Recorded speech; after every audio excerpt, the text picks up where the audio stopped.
If you don't have any investment, real estate investment, you will not have the opportunity to learn to make mistakes, learn from it, and then you will not be able to tell which one is a better investment. I think you just have to get it started somewhere and with the help of your investment counselor, and then just keep moving forward. Welcome to this week's edition of FlashBack Friday, your opportunity to get some good review by listening to episodes from the past that Jason has handpicked to help you today in the present and propel you into the future.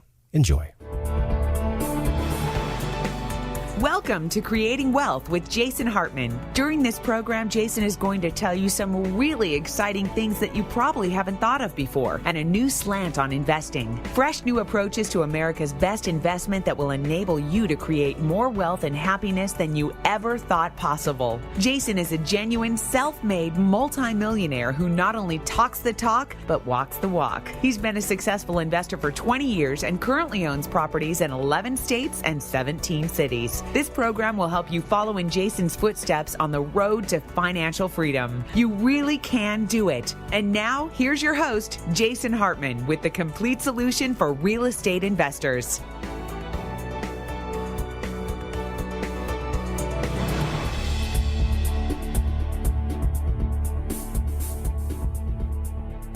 Welcome to the Creating Wealth Show. This is your host, Jason Hartman. This is episode number 330, and I am talking to you today from Reykjavik, Iceland. I'm in a quaint little cafe, little coffee shop here, so pardon the background noise. I think you probably hear a little bit of it, but the intro portion won't be too long before we get to our 10th show guest. And today that will be the very famous Robert Greene, author of many, many books on power, seduction, the 50th Law, the 48 Laws of Power, just a whole bunch of things. He's got a lot of interesting stuff to share with us today. And you know, on every 10th show, we go off the strict financial or real estate investing topic, and we talk about something that just relates to personal interest and personal success and more effective living. Anyway, let me tell you a little bit about my European real estate tour here before we get to our guest today. And I am in Reykjavik, Iceland now. As I mentioned, Iceland is a beautiful country, a small country. And yesterday I toured around, went on what they call the Golden Circle Tour, and saw the geysers, waterfalls, and the tectonic plates where you can actually see rifts in the ground or big, very large cracks where the tectonic plates separated, and that's quite interesting. Some people go diving in there, and it's just crazy to imagine that that's literally where the Earth has come apart, creating totally different continents. Anyway, I was in Spain before this. I toured and looked at quite a few properties. I was in Barcelona. And then to the south of that, I was in Malaga and Marbella. And, you know, I've been reading a lot in the past few years about Croatia, about Spain and the real estate markets there based on their very different economic situations and Europe's economic problems in general. And it's just really inspired me to come out and take another look at some European properties.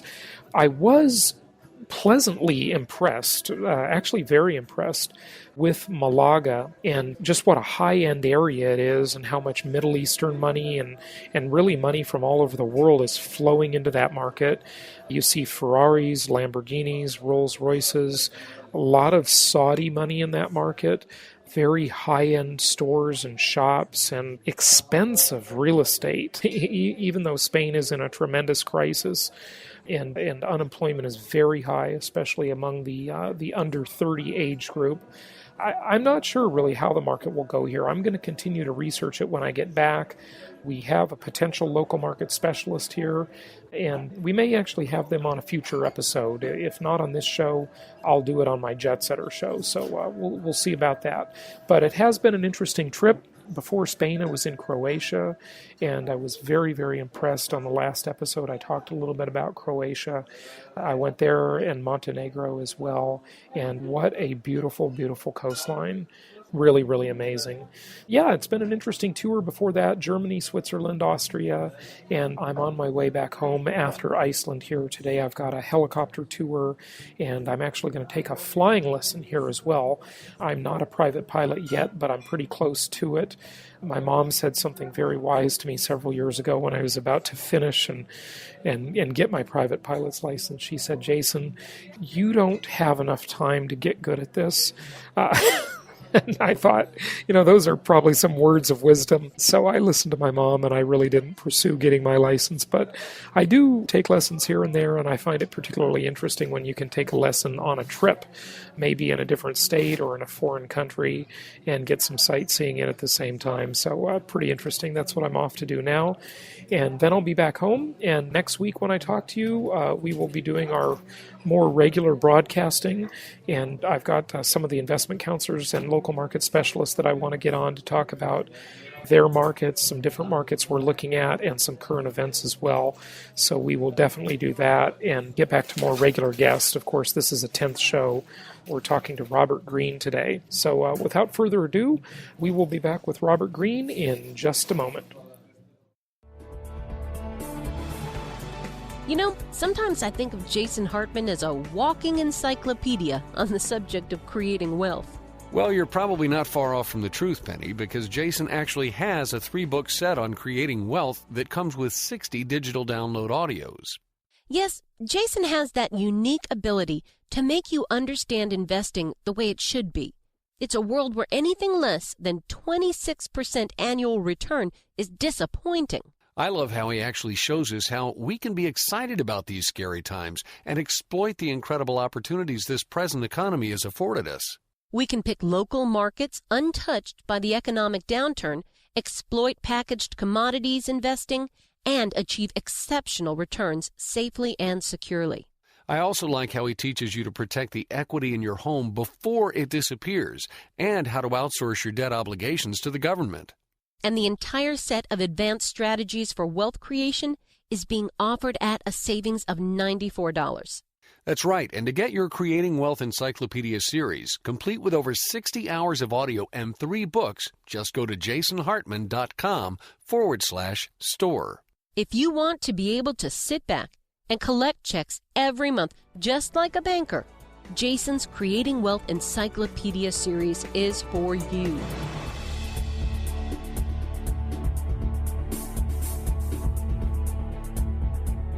It's my pleasure to welcome Robert Greene to the show. He's a famous author on power and strategy. He's the author of several books, including his latest book entitled Mastery. The 48 Laws of Power is another great one. The Art of Seduction, The 50th Law, 33 Strategies of War. And he's just got a prolific amount of work on the subject and covers a lot of controversial areas that other authors just don't really touch. And it's great to have him here. Robert, welcome. How are you? I'm fine. Thank you very much for having me on your show. Well, the pleasure is all mine, and I like to give my listeners a sense of geography. Are you located by any chance in Los Angeles today? Good guess. Yes, I am. That's where I'm born and raised, and that's where I live right now, yeah. Fantastic. Well, that's where I grew up, too, so we're both Angelinos. Oh, cool. Well, yeah, so tell us a little bit about your latest book, Mastery, and then I want to touch on some of the other books as well. Well, Mastery is basically a book about what I consider to be the ultimate form of power that a person can have in this world. I think we're in an environment that's incredibly competitive and difficult. Very few people have any sort of job security anymore. The competition out there is globalized. It's intense. It's every day. You can't let up your guard ever. And I've noticed that in all my years of researching very powerful people, they reach this level of an intelligence. It's not an intellectual intelligence. It's a practical intelligence. They reach this high level where they've mastered their field. You can visualize it in a way where if, let's say, your profession was chess, it's just a metaphor, but after 10, 15 years of playing chess, you're now like a grandmaster, and you're no longer thinking about the chessboard. It's like internalized. You have a feel for it. Right. Seeing something in larger dimensions, what they call chunks. And I believe that happens in any profession. And once you reach that point, you're on a whole other plane. You're so creative that nobody's going to replace you, that you're able to see trends and answers to problems that just aren't visible to others. And so you're going to be continually in demand. You're like a Steve Jobs or whomever that is. It's not that you have to ignore being good at politics and being a social person, which is a component of mastery. But once you get to that point, you've got a command and you're in demand. And I wanted to show the reader that it's not a matter of your brain size or what college you went to. It's a matter of going through a process with a lot of effort and intensity, and you will get there, and it's an incredible feeling. And it's in all professions. The book covers everything from science to sports to working with your hands to the arts. So it encompasses everything. Well, I think you lay out a few steps. Maybe there are 4 major steps, if I'm remembering correctly in the book. Find the thing that is your passion, your great area of interest. What are those, if you'd go over them? Well, the first step is the most important. If you don't follow the first step, you're never going to get there. And it's not me just saying that. It's the pattern of all highly successful people. And for this book, I researched a lot of very powerful figures in history, and also I interviewed 9 contemporary masters to show that it's a very modern thing. But in all of these stories, everybody starts out with a step 1, and what I call it is discover your calling or your life's task. And the idea is simple. You're born with a unique set of DNA. Your brain is wired in a totally different way.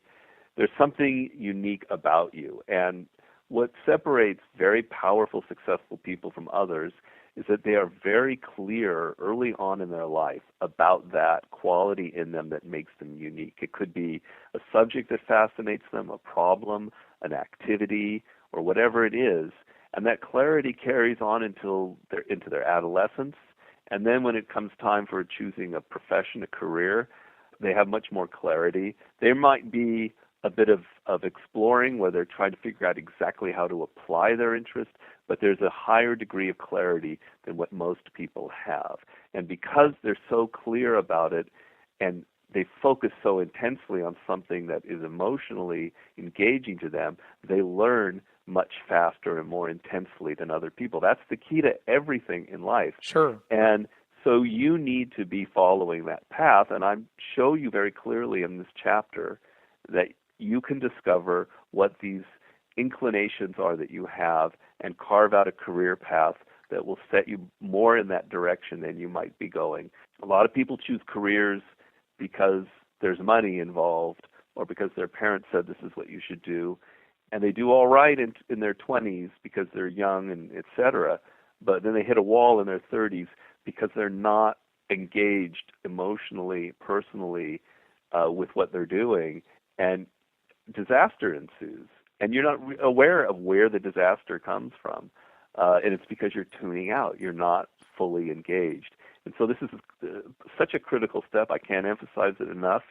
And I show you how at any point in your life you can take this step. You can review and figure out what it is and head in that direction. Okay, so Robert, I've got to ask you, because I'm sure there are people listening that are thinking, that's just never been clear to me. Some people, Right. They knew as a kid what they wanted to do. Certainly what you say makes absolute sense. We all know that the subjects we liked in school, we did well at those usually, whether it's, liking the subject or even liking the teacher or professor, because you relate to them better or relate to the subject matter better. So you just pick it up naturally because it's your area of interest. But just maybe one tip on how someone can discover what their main area is.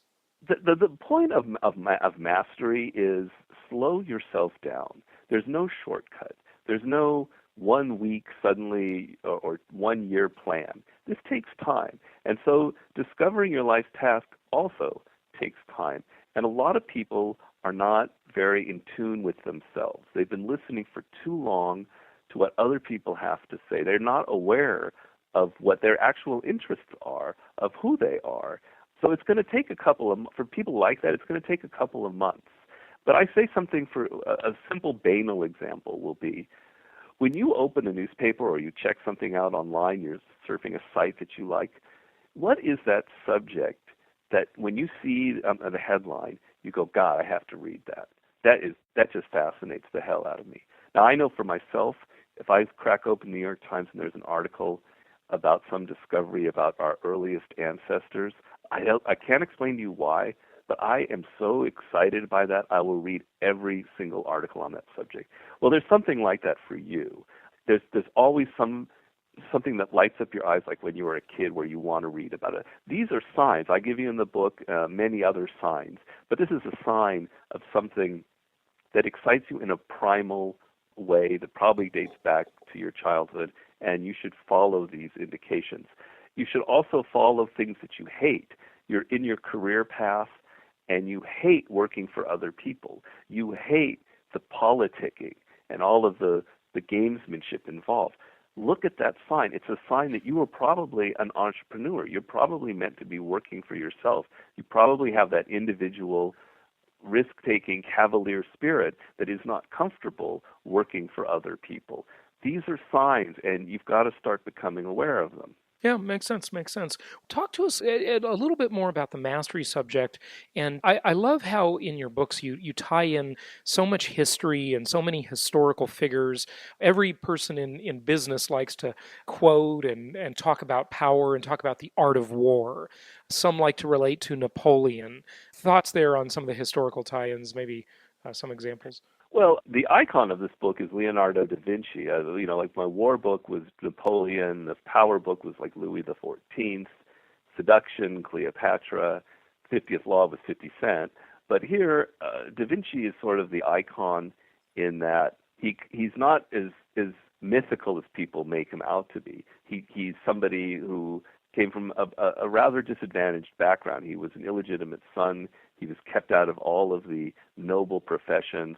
And so he was the only really avenue for him was to pursue art, which actually was something that he deeply, deeply loved. And I show clearly in the book that what makes Da Vinci so absolutely astounding was an unbelievable work ethic. His motto was ostinato rigore, which means obstinate rigor, persistent rigor. He said, I'll figure something out just by sheer persistence and work, plus a lot of love. And I have all sorts of examples of all these other icons in our history that we look up to as being almost superhuman, like Mozart, like Einstein, Michael Faraday, Thomas Edison, Henry Ford. And I show clearly that what separates these people is an incredible level of persistence and work ethic, and they've put in their proverbial 10,000 hours to the point of maybe 20,000 hours, and that's exactly the foundation that makes them so incredibly brilliant. And one of my favorite stories in the book, I mean, I know your audience is business people, but these stories relate to anybody in any field, is about Charles Darwin, because what's such a good story about there is he's a young man who doesn't really know exactly where he fits in this world. He's not good at school. His father thinks that he's kind of a loser. He just likes to go hunting and observing things in nature and collecting specimens. And finally, he gets this chance to go on a voyage around the globe on the ship, the HMS Beagle. His father says, you're a fool to go on that. Why would you think of something like that? There's no money. You have no training in it. And he grabs it. There's something inside of him that tells him this is it. And in the process of going on this voyage, he transforms himself from this sort of naive, inexperienced young man to someone who becomes the greatest observer of nature that we've ever had in history, and transforms himself into a scientist.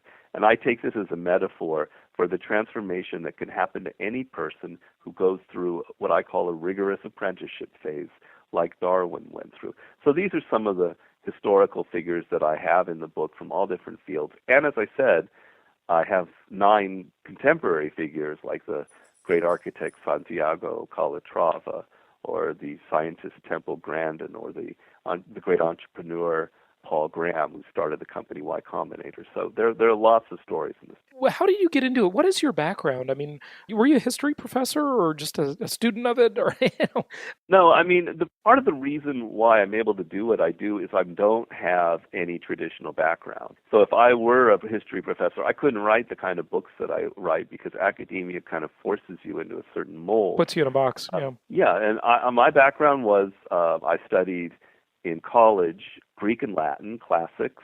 I'm very interested in history and literature. And then I went out in the work world, and I worked in journalism, and I worked in film and Hollywood, and I had many different jobs, but I was always reading a lot of history and observing people very closely. And so I like to write books that are incredibly practical, because I'm a very practical person. I don't like reading academic books on a subject that have no relationship to my life. But on the other hand, I like to relate it to history, and I like to make the reader think very deeply about their lives. So because I don't fit into these categories, I'm able to kind of be my own self, so to speak. Yeah, very interesting. So manipulation, it's a controversial subject, but there are many books and writings on how people can manipulate others to get the result they want out of them. How to change people, how to get your kids to do what you want, how to get your dog to do what you want, how to get your spouse or significant other. Can people be manipulated? I think you're going to say yes to that from knowing your work. But tell us, if so, how? Well, you're referring to my earlier books. It's a sort of a subject, a theme in all of them. It's not so much a question. Manipulation is a loaded word. You can also use the word influence, persuasion.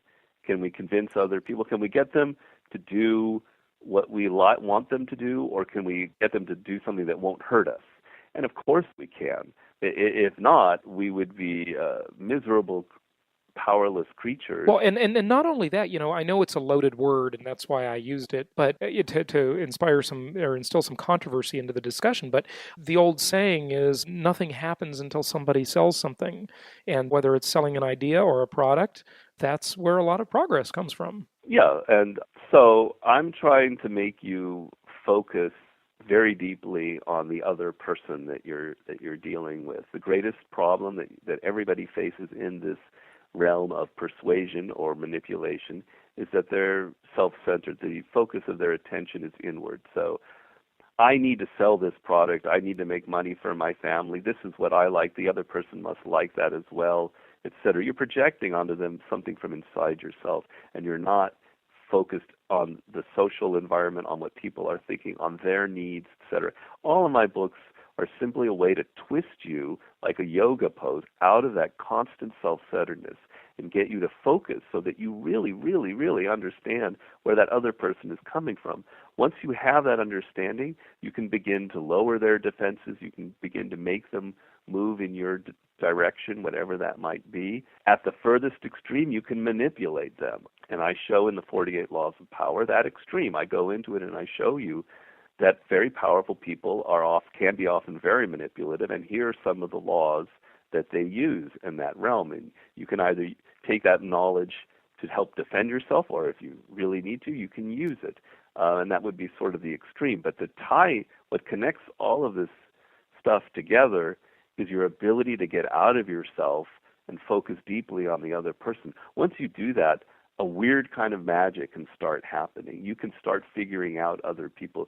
You're never going to totally understand that person you're trying to sell to. There's always an element of mystery. It's a margin game. If you're able to increase your margin of intelligence and knowing about them from 5% to 20%, suddenly a kind of magic happens where you're able to align your interests and figure out what it is that's going to seal the deal or whatever it is you need. And that's really, really what my books are about. Robert, when you wrote about the book about the 50th law, you talked about 50 Cent, the rapper. What could 50 Cent teach us? Well, actually, it's a book that is co-written with 50 Cent. Oh, okay. And basically, that was an interesting process in which we spent about 5 or 6 months together, and I interviewed him intensely, and together we kind of shaped a book, and so it was a more or less collaborative process. And it's an amazing story. I'm not a celebrity person. I could really care less about Leonardo DiCaprio. I'm more interested in everyday people and how they get by in their lives. But 50 is an amazing story, and he's a very real person. He doesn't have all this celebrity crap around him. And there's a couple of things that we can learn from him. First, it's a total American rags to riches story of someone who comes from the absolute worst environment, and how he's then able to raise himself up from this bottom to be a very wealthy, very powerful individual. is an amazing story, and it has incredible lessons. And the other element of it is I determined that there's a quality about him that is the source of his power, and it's what we call fearlessness. But it's not a fearlessness of beating people up or being aggressive or for guns or anything. It's a kind of philosophical fearlessness in front of anything that happens in life. He's not afraid of failing. He's not afraid of what other people think of him. He's not afraid of being alone. He's not afraid of being different. And when you have that kind of a fearless attitude, you're going to get somewhere in this world in whatever you do. And so in this book, we have 10 chapters. Each chapter is about a kind of fear that you have that's very primal and very human. And here's how you confront that fear and how you overcome it. It's all, of course, illustrated. Each chapter begins with a story from his life to illustrate it. And then we go into history about other great Americans and people around the world who've used a similar idea. And one of the chapters, for instance, just to give you an example, is a fear that a person might have in business is a fear of other people. I know that sounds a little bit counterintuitive, but a lot of people in business don't really want to know too much about their customers, about their audience. They think they do, but they're afraid of having their own ideas overwhelmed. They want to go in with a preconceived notion because it's simpler that way, it's easier that way, and people are always more comfortable with themselves than with what other people are thinking. And this is actually a fear, and we demonstrated very clearly. And what made 50 so successful was he broke down all those barriers, and he became incredibly, incredibly close to his audience, to the point of having a deep understanding. He's one of the first people in music to create a website that has unbelievable access to his own audience and information from them. He's very, very close to whoever he's trying to sell, whatever he's trying to sell. It's a fear that he had overcome, and we go very deeply into it in that chapter. So that's sort of what that book is about. Very interesting. You know, with all of your books, it begs the question, do you have a favorite? Well, they're like children, and it's sort of hard to choose. You can't pick a favorite, right? Yeah, well, you can. I mean, the 48 Laws of Power was my first one, and it transformed me from an unhappy person writing in Hollywood to having this great life. So there's always a love of that. The Art of Seduction was the most fun to write, as you can probably imagine by the title. And then Mastery is the newest one, so it's closest to me. So maybe right now that's my favorite child. But the 50th Law was a lot of fun to write. I can't say that the book on warfare was not fun, because it was a very tough subject.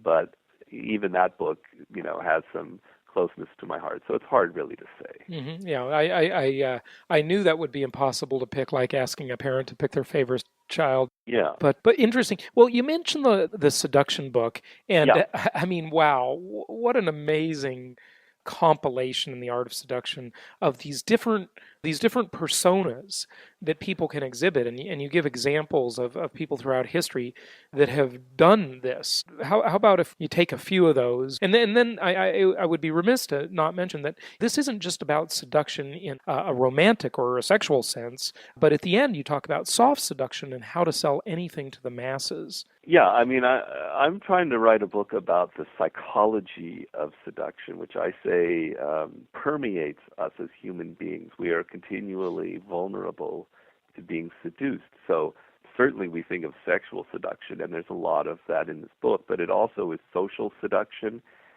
how you can charm and get people around you to like you. It's also political seduction, how John F. Kennedy seduced the Americans in 1960 and won an election. It's clearly marketing, and I go into, as you say, the soft sell.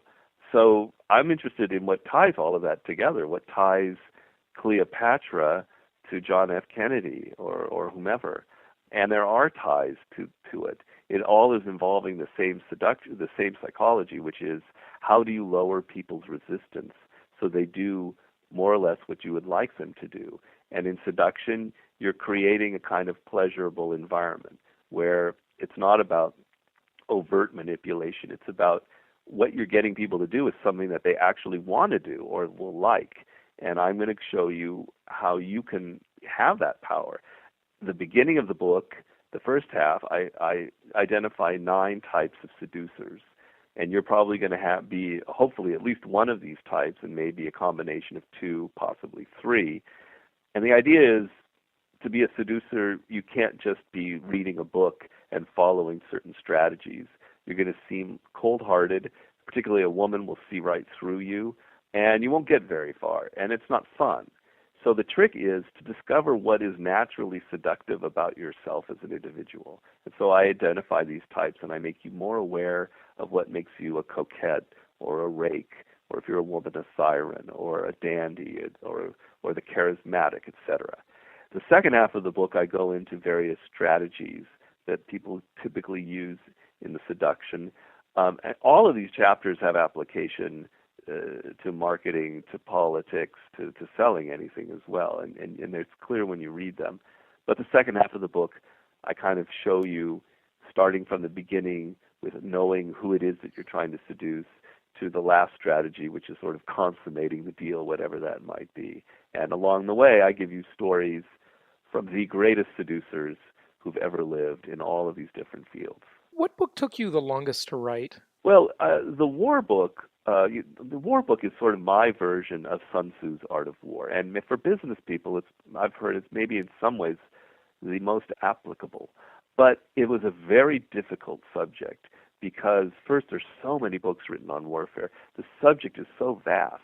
And what I wanted to do is I wanted to take all of the most classic strategies that exist in the history of warfare and identify these and then show you the psychology behind them and how they're applicable to everyday situations, to business, to dealing with people. And that is not easy. It's not really been done before, to show you how Napoleon's use of the flanking maneuver is actually a strategy that has incredible application to running a business or to persuasion or influence.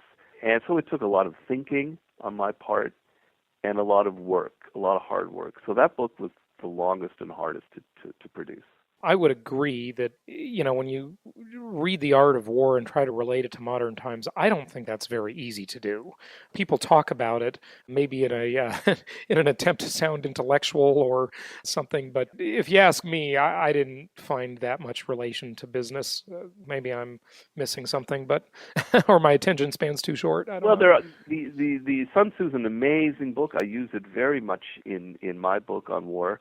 But you're right. I understand exactly what you're saying. But let's say a theme in Sun Tzu is all about not going to war unless you have to, and using your resources, marshaling them to the best possible usage, so that you're not wasting lives and you're not just ruining your country in the process. Well, I create a chapter out of that, which I call Perfect Economy, and that means using your resources, who you are, your business, your army, to the absolute maximum economical usage, so you're not wasting anything. And basically the idea is your reliance on money or technology is making you probably less creative than you want to be. You can be incredibly creative with less actual material resources and do better in your business than you are if you're so addicted to spending a lot of money and buying things that you think are going to improve your productivity, etc. That's an idea of Sun Tzu that you can take as a metaphor and apply to sports, to business, to life in general, and that's sort of what my approach was. Yeah, very interesting. Well, of course, your books are available at the bookstores and on Amazon.com, and the website is powerseductionandwar.com, all written out.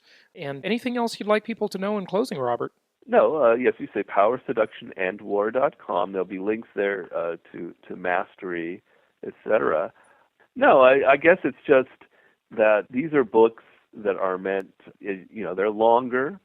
They're not simple reads like a lot of self-help books, but if you take the time, they're all very practical oriented. And reading them, You don't have to read them linearly. You can skip to chapters that seem more relevant, but it kind of gets under your skin. I'm trying to alter your way of thinking, your life, and about success. We discussed a little earlier about making you less self-centered. It's a process, and I'm trying to change how you think. And I think reading the books in that spirit, it has incredible practical value if you give it the time. So that's sort of the last thing. Yeah, what I love about your work is just all the historical tie-ins. I feel like I learned so much about history reading a book about power or seduction, which I would never think that would come out in that way, but it sure does. Your work is just very interesting, very well thought out. And I've got to ask you, do you have another book in your sights? The recent release of Mastery, but what's next? Well, a lot of my books kind of come out of an idea in another book I've written. And so in Mastery, I have a chapter on what I call social intelligence. And the idea in that chapter is to say it's not just enough to master your field and be technically brilliant at it. You also have to be really good with people. And intellectual intelligence actually goes hand in hand with people intelligence, with social intelligence.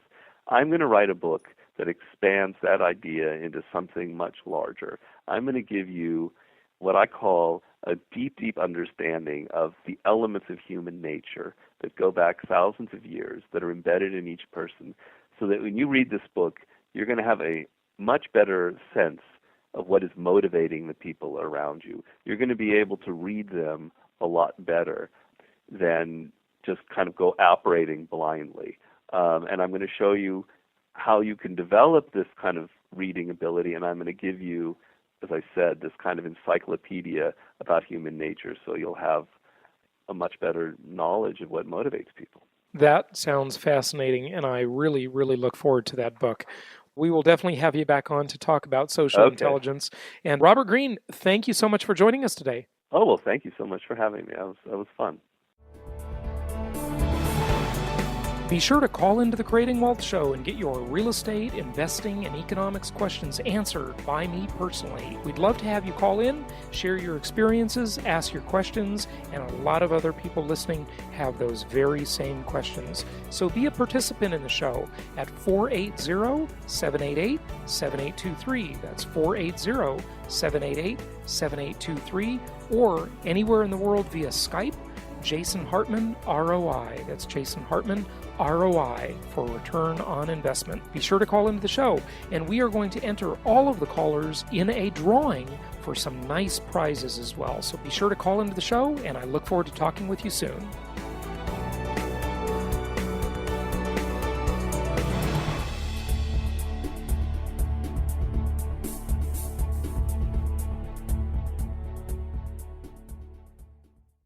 This show is produced by the Hartman Media Company, all rights reserved. For distribution or publication rights and media interviews, please visit www.hartmanmedia.com or email media@hartmanmedia.com. Nothing on this show should be considered specific personal or professional advice. Please consult an appropriate tax, legal, real estate, or business professional for individualized advice. Opinions of guests are their own, and the host is acting on behalf of Platinum Properties Investor Network, Inc. exclusively.